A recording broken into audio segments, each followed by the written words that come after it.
Então, qual a influência da cavitação, né? O que isso acontece com relação às curvas, né? Então a gente viu os problemas que causam, as questões, vamos dizer assim, de dano, né, na bomba, mas o que isso de forma prática para a gente interfere, né? Então se a gente tem aqui a curva head vazão de uma bomba, né?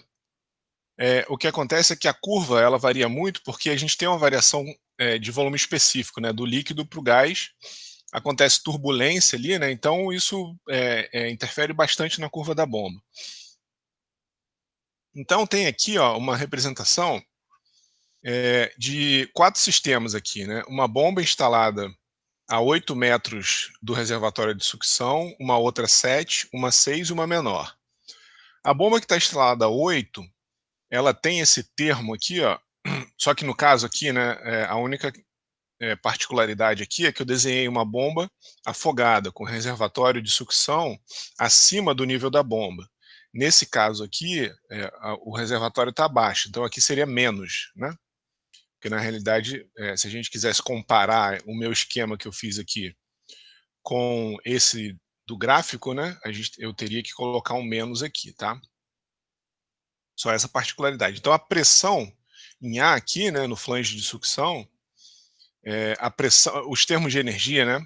Pressão e energia cinética, se a gente conseguir medi-los, né, que é o que a gente viu naquele esquema anterior do vídeo, né, a gente consegue quantificar a pressão do reservatório, esse desnível e as perdas de carga, né, que é justamente a energia disponível no flange de sucção.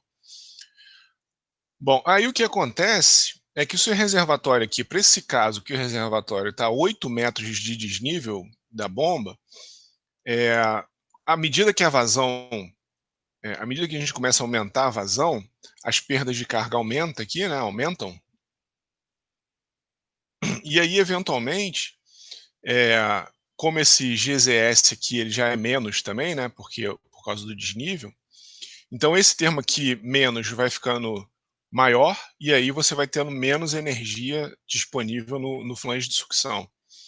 E se a gente já estiver perto da condição de cavitação, à medida que a vazão vai aumentando, a cavitação vai aumentando a probabilidade de acontecer. Então, ela acontece antes numa bomba com desnível de 8 metros, então estaria aqui 3 condições, né, dessa bomba operando a 3.000 RPM, 2.500 RPM e 2.000 RPM. Então, nesse ponto C aqui, né, seria o ponto de vazão que a cavitação começa a acontecer no caso da bomba com desnível de 8 metros. Aí a curva ré de vazão sofre essa queda, esse comportamento, e o rendimento que está tracejado aqui também, claro que vai para zero. E aqui está a curva do sistema, né? Pontilhada ali. Para o caso da bomba instalada a 7 metros, como esse termo de perda de Z aqui, ele vai ser um pouquinho menor, né? Então ela vai ter um pouquinho mais de energia e ela vai aguentar uma perda de carga. Ela vai ter uma perda de carga, vai aguentar uma perda de carga um pouquinho maior, né? Porque o Z compensou ali, né? Então essa bomba de 7 metros aqui ele começa a cavitar em B, né? E a bomba que está a 6 metros, ela tem mais energia, né, disponível no flange de sucção, então ela só começa a cavitar em A. E a bomba que está abaixo de 6 metros não cavita nunca. A curva da bomba aqui vai até o final sem ela cavitar. Ela consegue preencher quase toda a curva do sistema ali, né? Tá? Bom, então, agora a gente vai calcular, né, entrar em conta, né? Então, para evitar a cavitação, a gente precisa garantir que a pressão na entrada da bomba seja maior que a pressão de vapor naquela temperatura, né? Então, o que a gente vai fazer? Aplicar a equação da energia entre A e 1. Então, na verdade, né, esse esquema aqui, ó, do gráfico seria esse aqui, né? Tá? Então, PA mais EA mais VA ao quadrado, né? Todos os termos de energia em A, vai ser igual a P1 sobre ρg mais E1 mais V1 ao quadrado sobre 2G mais os termos de perda de carga. Mas eu coloquei a origem aqui no nível da bomba, então ZA é menos H, né? Tá uma depressão de H, né?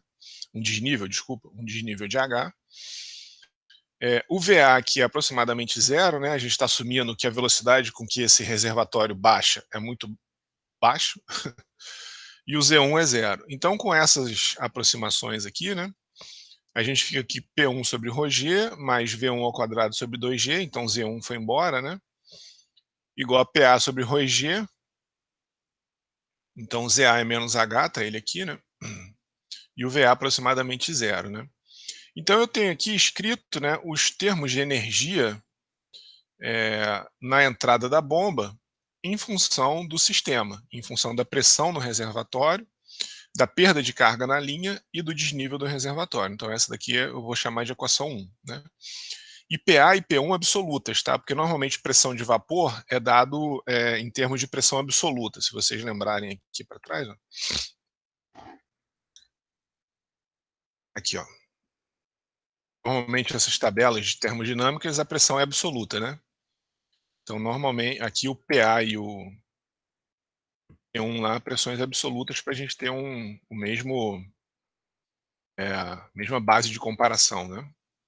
Então, para que não ocorra cavitação, os termos de energia na entrada da bomba, né, no flange de sucção aqui em 1, tem que ser maior que PV sobre ρg, né. Então a gente dividiu a pressão sobre ρg para trazer, aqui também de novo, né, um parâmetro de comparação, a gente está trazendo medida de pressão na mesma unidade que a gente tem a medida de pressão expressa na entrada no olho do impelidor, né. Então por isso que a gente tem que dividir a pressão de vapor por ρg, tá. Então, a gente define energia disponível pelo sistema, né, a gente pega todos esses termos aqui,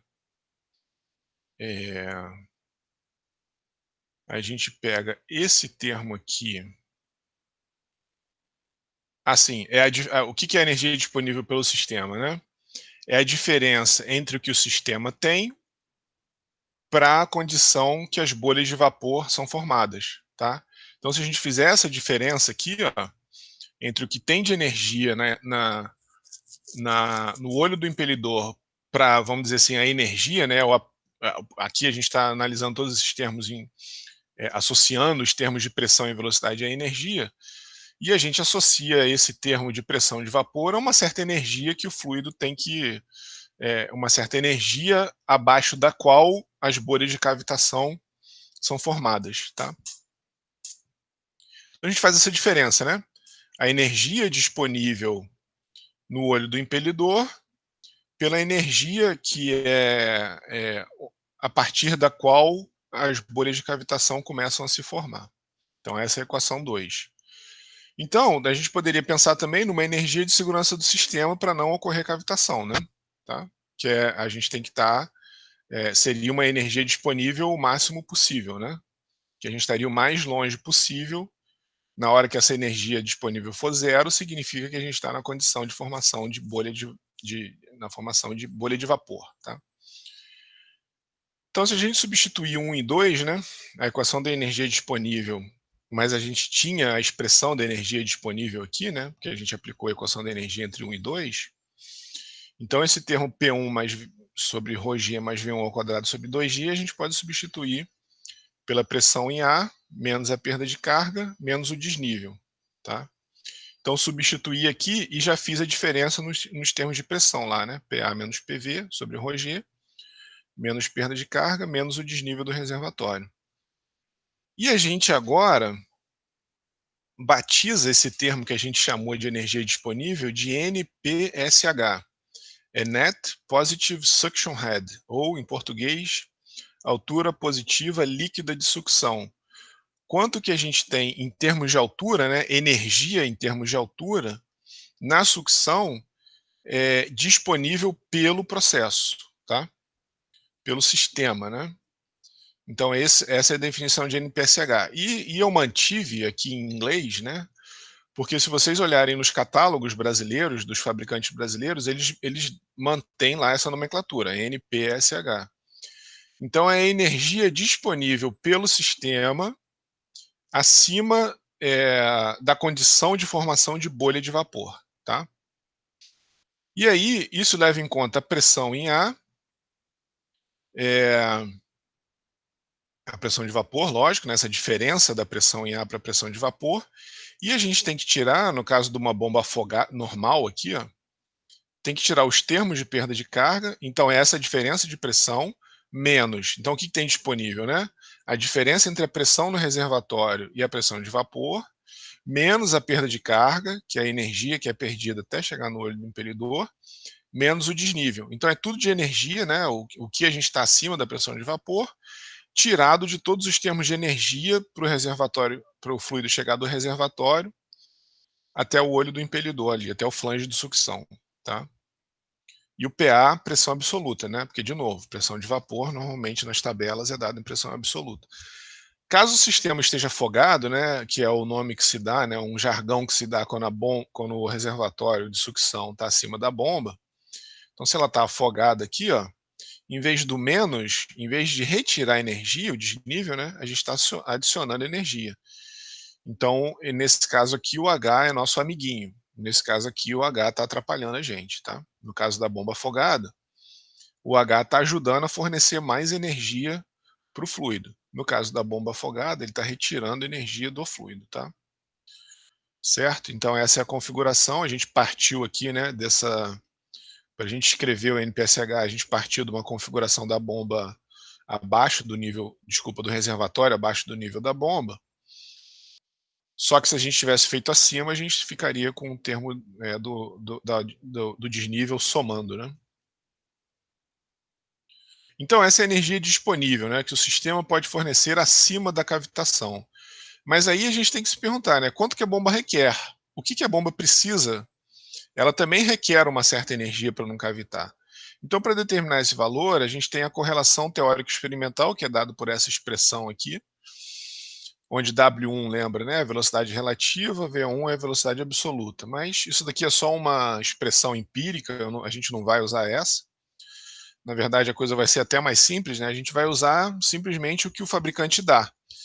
Então, sempre que eu mostrei as curvas da bomba, eu nunca enfatizei muito o NPSH requerido, né, pela bomba, mas agora a gente já pode falar, em alguns casos eu até cortei, né?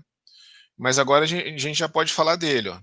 Então, cada bomba, em função da vazão, tem um certo NPSH requerido, uma energia de sucção para evitar a cavitação pela bomba, porque isso daqui, ó, na verdade, até o olho do impelidor. Aí aqui seria uma análise do olho do impelidor para dentro. Então, a bomba requer essa quantidade de NPSH para evitar a cavitação dentro, passando ali pelo impelidor, tá? Então, de forma geral, esse NPSH aumenta com a vazão, certo? Então, está aqui o NPSH mostrado para uma bomba, né? Dentro do próprio, uma das curvas da bomba aqui seria do NPSH requerido, mas isso daqui, eu não sei se é da Dancor ou da Schneider, né, uma fabricante brasileira, ele dá aqui embaixo ó, o NPSH, ele dá a curva head vazão, né, altura em metro de coluna d'água vazão, para diversas bombas aqui, né, desculpa, a mesma família de bombas, essa tal de PF22, operando com três potências diferentes, né? Meio cavalo, 2 cavalos e 3 cavalos, então temos as 3 motores elétricos diferentes, né? Então a gente tem a curva head vazão e separado tem a curva NPSH requerido pela bomba contra vazão. E aí o que a gente tem que fazer, né? O nosso objetivo é comparar o requerido com o disponível, a gente vai ver isso mais para frente. E a gente viu aqui ó, que o NPSH requerido pela bomba aumenta com a vazão, e o NPSH disponível diminui com a vazão.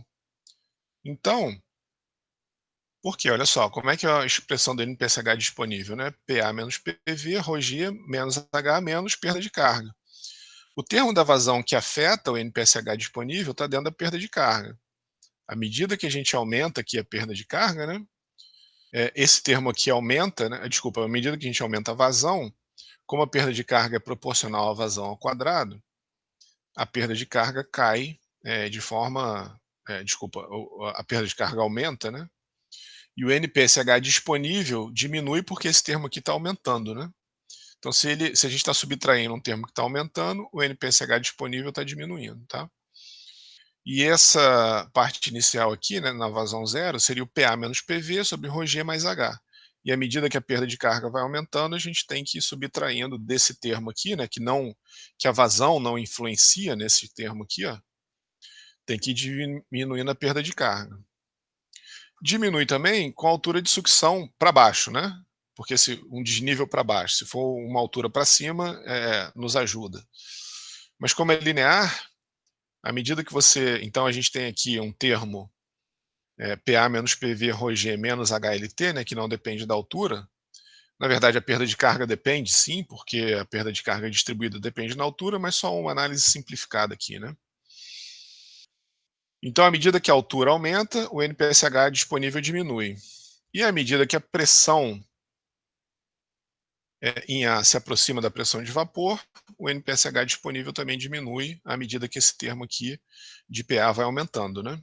Então, esse termo aqui vai diminuindo, ou vai aumentando não, vai ficando próximo da pressão de vapor, que é o que a gente vê aqui, né? À medida que a gente reduz a pressão, tá? Então, o nosso trabalho, né, é calcular o NPSH disponível e comparar com o dado pelo fabricante. E aí, de forma geral, a gente tem um coeficiente de segurança, né, que a gente tem que ter o NPSH disponível pelo sistema, né, pelo processo, tem que ser maior que o NPSH requerido pela bomba, mais 0,6 metros de coluna de líquido. Né? Então, se aqui está, nesse ponto aqui do mouse, a gente tem aqui ó, a curva da bomba, né? Opa, está ao contrário aqui. Ah, não, tá certo. O NPSH requerido pela bomba aumenta e o NPSH disponível pelo sistema diminui, tá certo. Então a gente quer estar numa vazão abaixo do encontro dos dois, porque nessa vazão aqui ocorre a cavitação. Se eu estou no ponto que a bomba, que o sistema fornece é o que a bomba demanda, a cavitação fatalmente vai ocorrer.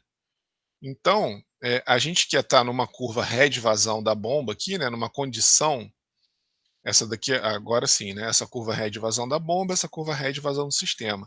A gente quer fazer que o encontro da curva head vazão do sistema com a bomba seja abaixo do limite de cavitação por uma questão de segurança, né, antes, né, então é uma vazão menor aqui.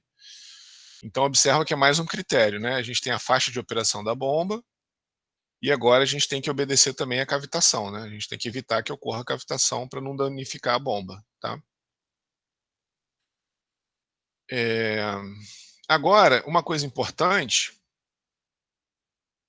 é analisar o termo H, né, o desnível, para o caso do reservatório abaixo da bomba. Então, o que a gente faz? A gente pega a expressão do NPSH disponível, sabe que o NPSH disponível tem que ser maior que o requerido, e a gente, então, substitui aqui, ó, no NPSH disponível, a expressão dele, né? PA menos PV, ρg, menos HLT menos H, tem que ser maior que o NPSH requerido pela bomba. Então, o H máximo, né?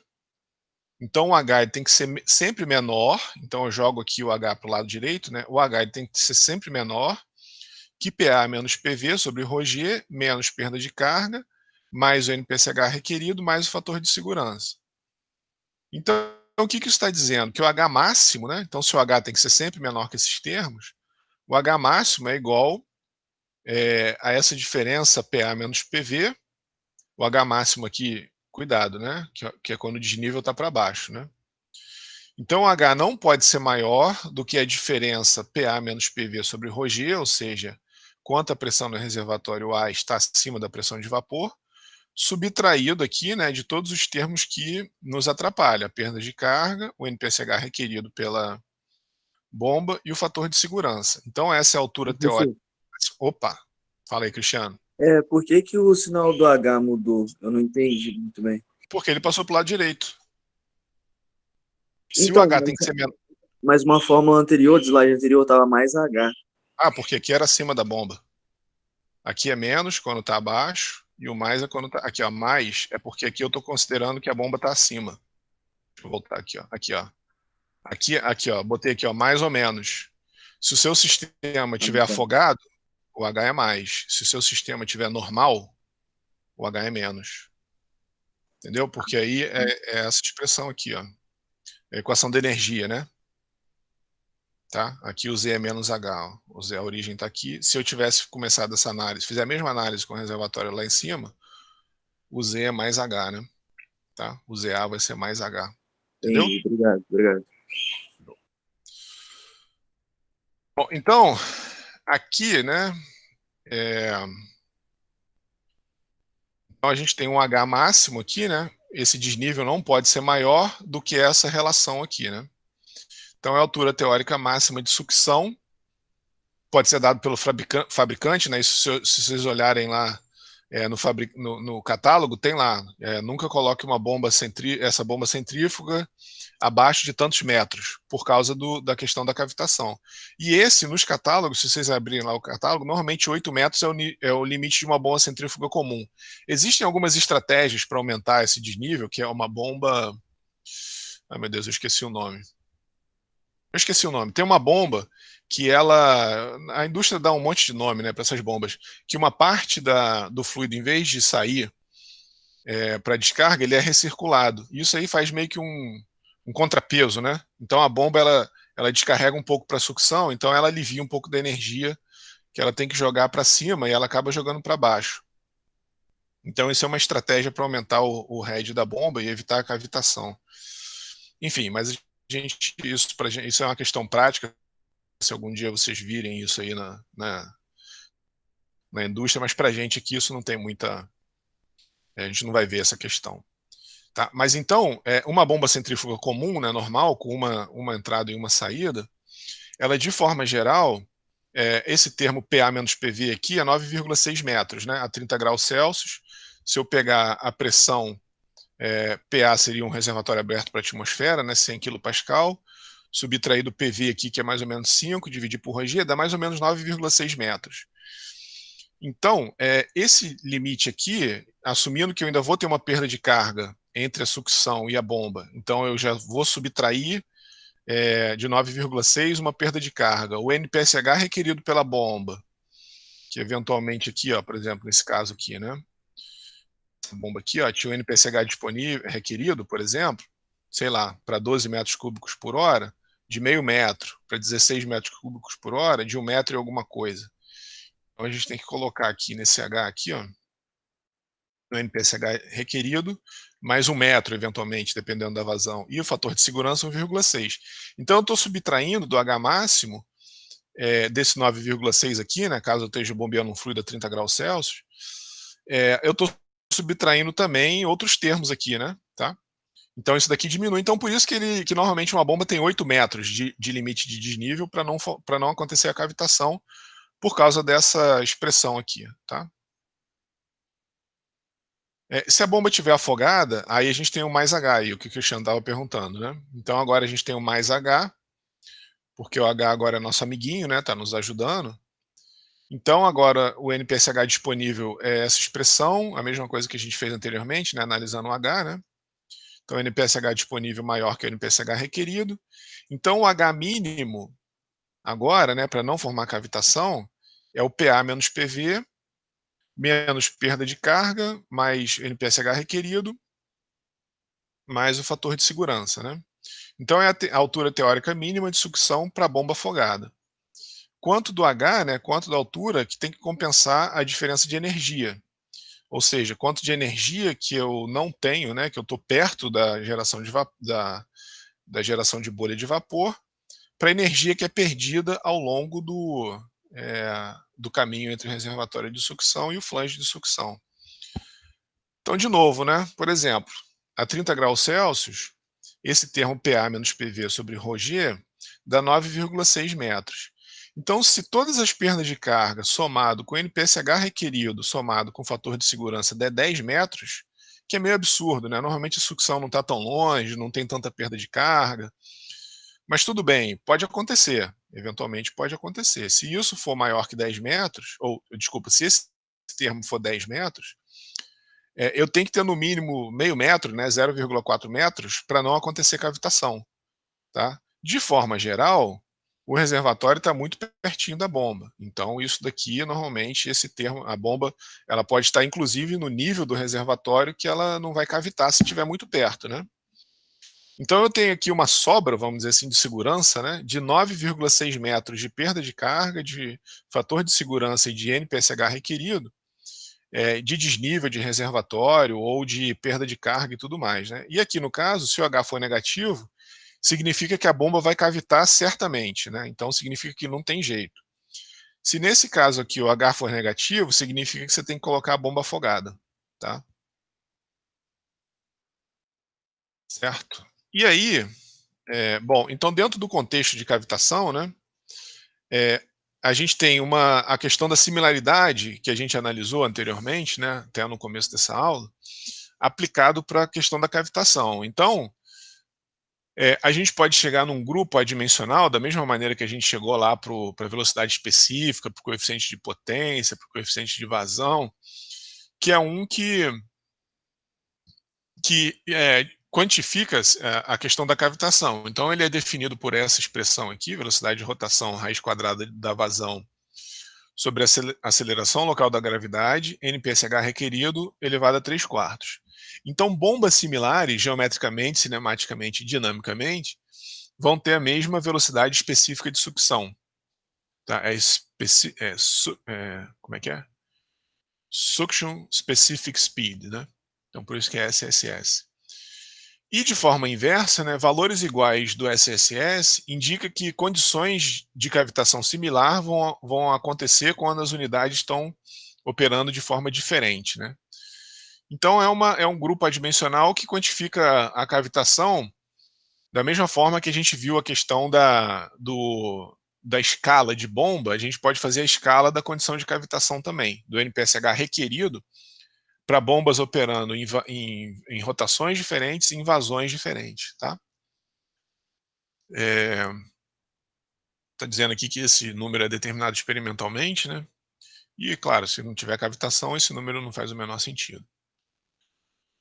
Bom, então aqui, ó, estratégias para evitar cavitação, né? Então, olhando aqui isso aqui para o reservatório abaixo, né? Por isso que é o menos H aqui, né? Então, o NPSH disponível, ele é definido como essa expressão, né? E o que a gente pode fazer para evitar a cavitação? Redução de perda de carga na sucção, né? Então, é, diminuir o número de válvulas, né? Não ter muitas válvulas na sucção. Diminuir o número de joelho, então são tudo fatores que afetam o H aqui, né? A perda de carga, tá? Então, quando eu diminuo o número de válvula, o número de joelho, eu diminuo a perda de carga. Quando eu aumento o diâmetro da sucção, também eu diminuo a perda de carga. E a redução do comprimento. Então, são todos fatores aqui embaixo, né, para mexer na perda de carga. Essa primeira tópico aqui, a gente está vendo a perda de carga. Então, se eu fizer essas boas práticas, vamos dizer assim, né, no combate à cavitação, a gente consegue trabalhar aqui no item de perda de carga. E jamais manipular a sucção, né? Jamais fazer aquilo que o cara estava fazendo lá no vídeo que eu mostrei para vocês, mexer na vazão pela sucção, sempre pela descarga, porque aí você aumenta muito a perda de carga e pode estar induzindo a formação de bolha, né, cavitação. Fluido frio, à medida do possível, né, que a gente está mais longe da pressão de vapor.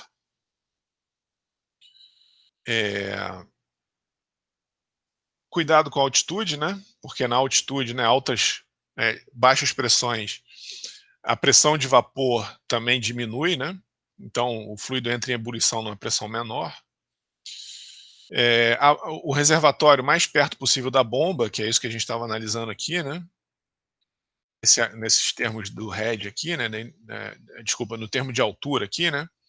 Então, quanto mais perto o reservatório estiver da bomba, mais energia disponível vai ter no flange de sucção, tá?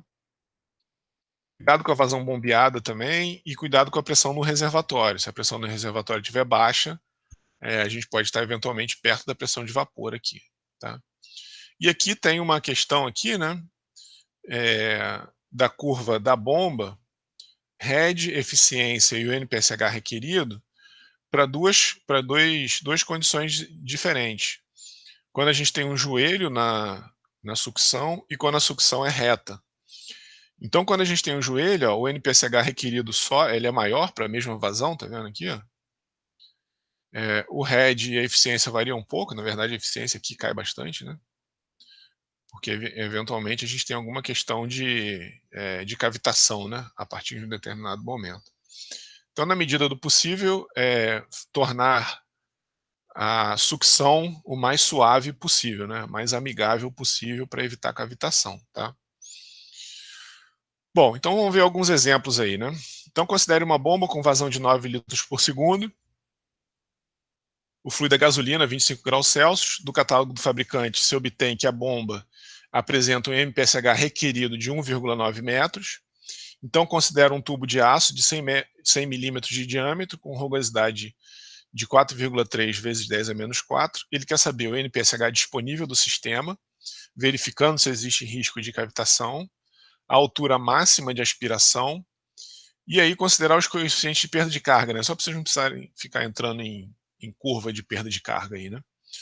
Então, a curva de 90 graus igual a 0,4, a válvula de pé 1,75, propriedade da gasolina 25 graus Celsius, peso específico 7.800 Newton por metro cúbico, viscosidade cinemática 6 vezes 10 a menos 6 metros quadrados por segundo, e a pressão de vapor da gasolina é de 32,5 kPa a 25 graus Celsius. Né?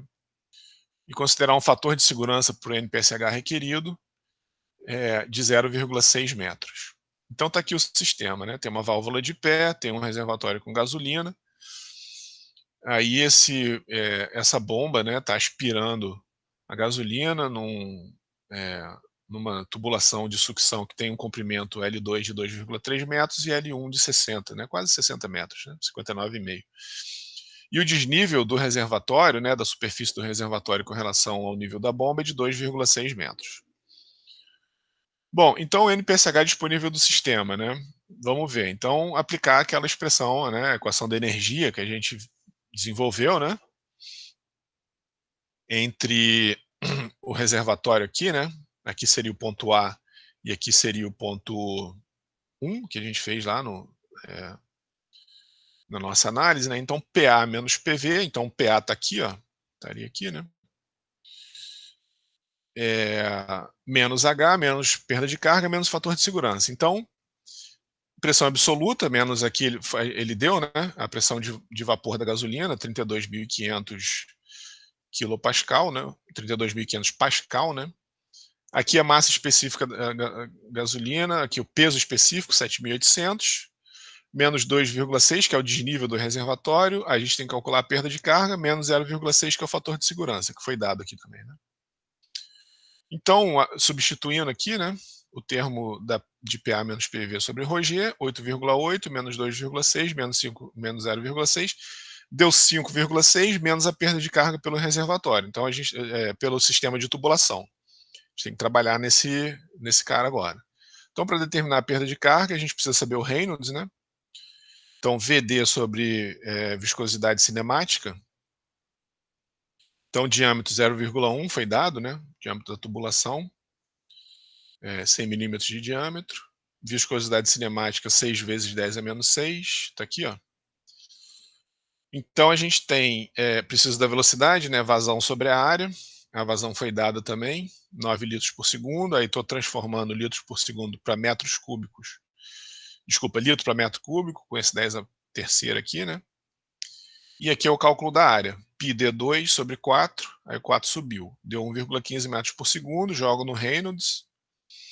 Então, 1,15 vezes 0,1 sobre 6 vezes 10 a menos 6, fico com o Reynolds de 19.098. O epsilon sobre D, ele já deu tudo aqui, né? A questão da perda de carga já foi tudo dada, a gente não precisa entrar em catálogo de nada. Então, ele deu a rugosidade, 4,3 vezes 10 a menos 4, e o diâmetro da tubulação, então a rugosidade relativa, 0,0043. Com Reynolds e rugosidade relativa, a gente entra lá no MUD, né? Então, o Reynolds está aqui, 2 vezes 10 a quarta, aproximadamente, ó. Né? 1,9 mais ou menos, né? Vezes 10 a quarta, ou 2 vezes 10 a quarta, aproximei aqui, botei um pouquinho antes do 2, né? Só por preciosismo. E rugosidade relativa 0,004, tá? Tá ali. Isso deu um fator de atrito de 0,0336. Bom, aí joguei aqui na fórmula da perda de carga distribuída, né? 0,0336, L sobre D. O que é o L, né? A soma de todos os comprimentos retos de tubulação sobre o diâmetro, V ao quadrado sobre 2G, 1,4 metros de perda de carga. A gente precisa trabalhar nas distribuídas agora, né? Somatório dos Ks, né?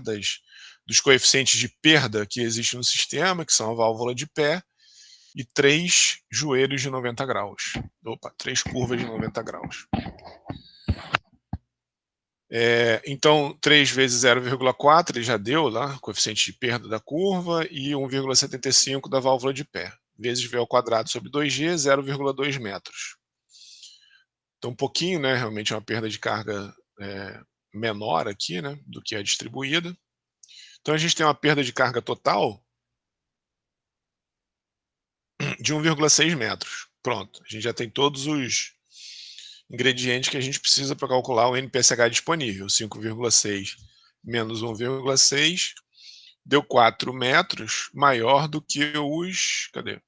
Ele deu 1,9, né? O requerido pela bomba é 1,9, o sistema tem 4, beleza, a gente está ok, não vai cavitar. Aí ele está perguntando a altura máxima de aspiração, né? Qual é esse desnível máximo aqui? Já que a gente está bem, já que está muito acima do NPSH requerido, vamos ver quanto que a gente pode aumentar o desnível do reservatório de maneira que a gente ainda não tenha cavitação, né? Qual é o limite do H? Então, a gente, aplicando aqui direto a fórmula, né, que a gente desenvolveu, PA menos PV sobre ρg, menos perda de carga, NPSH requerido e fator de atrito, fator de segurança. Já temos tudo calculado, né? Então, essa expressão aqui está dizendo que a gente pode chegar a um desnível de 4,7 metros com segurança, né, nesse sistema aqui, com essa perda de carga, para essa bomba, com esse NPSH requerido e esse fator de segurança, nessa temperatura, né, que a gente tem a pressão de vapor da gasolina de 32,5 kPa. Então, nessas condições específicas, esse reservatório, a gente poderia subir aqui a bomba até 4,7 metros, tá? Certo? Aí um outro exemplo aqui, né? Um sistema de bombeamento trabalha com a bomba de 2 HP, então ele está falando bomba de 2 HP, porque essa é a curva head vazão, para a mesma família de bomba, com 1,5 HP, 2 HP e 3 HP, tá? E essa curva aqui de cima, 3 HP com diâmetro de 6,3/8, 2 HP com diâmetro de impelidor de 5,716 avos de polegada, e a bomba de 1,5 HP, 5,1/4 de polegada, tá? Aqui é a eficiência, né? Essa curva aqui é a eficiência. Bom, então trabalha com a bomba de 2 HP a 3.500 RPM e diâmetro de rotor de 5,716 avos, né? Essa daqui, né? Tá? De polegada. O sistema trabalha com vazão de 100 litros por minuto. O reservatório de sucção é um tanque fechado com pressão absoluta a 80 kPa, contendo água a 50 graus Celsius. O nível de água no tanque é de 2 metros, acima do centro do eixo da bomba, né? E a tubulação de aspiração tem diâmetro de 40 milímetros. O coeficiente de perda do joelho é de 1, da válvula globo aberta é 7.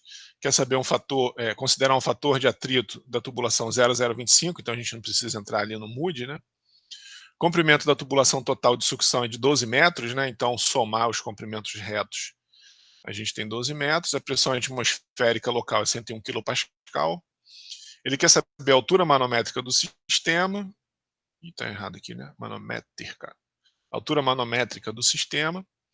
A pressão relativa no tanque, o NPSH disponível para o sistema.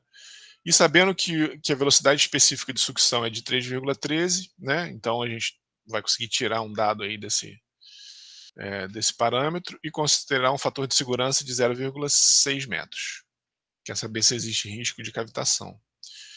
Então vamos lá, né? Aplicação direta de fórmula, né? Então, com a vazão, a gente sabe que o sistema opera na interseção head-vazão, né? Então, para a gente tirar o head do sistema, é só pegar a vazão aqui, ó, e ir aqui num head de 35 metros. É um pouquinho abaixo aqui, né? Mas eu deixei 35 para fazer conta redonda, né? Então, se a bomba opera na interseção dos dois, a gente sabe que o head do sistema é de 35 metros. Então, o sistema demanda 35 metros de energia. É a resposta da primeira pergunta aqui, né? A altura manométrica do sistema. Tá? A pressão relativa no tanque, a segunda pergunta, né? Então, ele está dizendo que é 80 kPa absoluto, então a relativa é 101 menos 80, 21 kPa de vácuo. O NPSH disponível, né? Como o reservatório está acima aqui, né? Do nível da bomba, a gente soma o H, PA menos PV mais H menos perda de carga menos fator de segurança. Então, aqui eu fiz... aqui eu normalmente gosto de trabalhar com pressão absoluta, né? Mas eu não sei, depois tem que dar uma olhada aqui, ó. 12...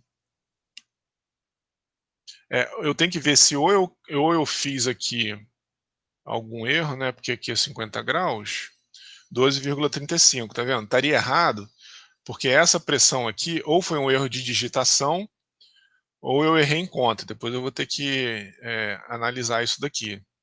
Porque isso daqui deveria ser 81, deveria ser 80, né? Deixa eu ver se eu faço uma conta rápida aqui para ver onde que eu errei. Abrir aqui do lado. Então deixa eu ver, 80 menos 12,35. Esse foi conta.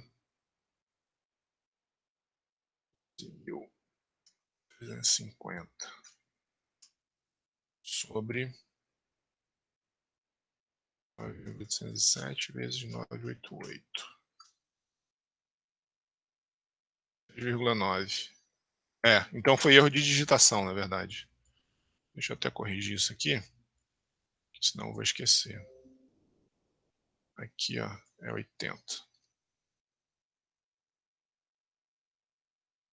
Certo. 1.000, né?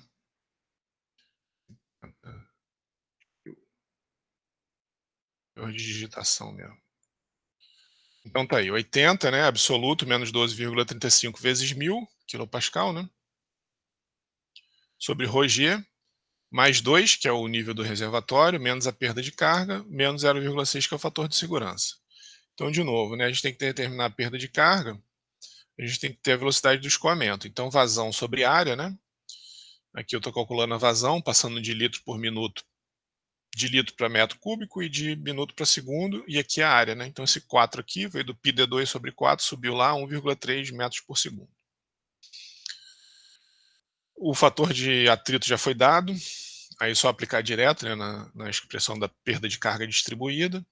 Todas as expressões, fator de atrito, L sobre D, ele deu o comprimento total de 12 metros também, né?